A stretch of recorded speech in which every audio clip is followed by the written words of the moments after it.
Morning Joe destroys Rudy Giuliani's slur against Mueller with epic rundown of Trump corruption.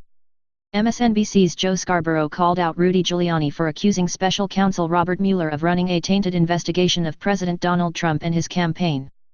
Giuliani said the former FBI director was overseeing the most corrupt investigation he had ever seen, and said the president would not sit down with Mueller until he could prove the probe was legitimate, and the Morning Joe host was flabbergasted.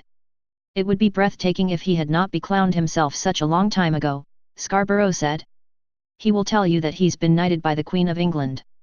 The Queen of England would probably tell you she wishes she could have her knighthood back.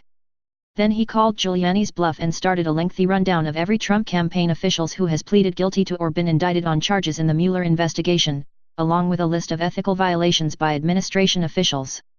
Since Rudy mentioned most corrupt, let's look at some examples of corruption, Scarborough said. After about a year and a half in the White House, here is a snapshot of Donald Trump and his administration that Rudy Giuliani is claiming to be this moral beacon for the rest of the world. 4 top campaign officials have pleaded guilty so far, along with another plea by a campaign associate, and Trump's former campaign chairman is currently jailed on various felony charges, and Mueller has also indicted 14 Russian nationals and 3 Russian companies.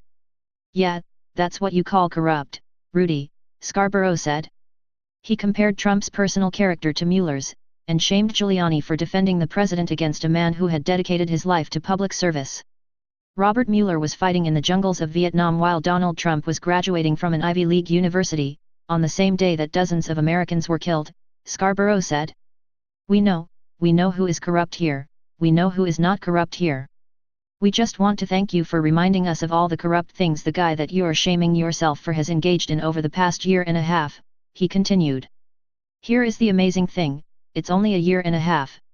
Rudy, you know how things get when somebody is out of power. Can you imagine what we're going to find about Donald Trump when he's out of the White House?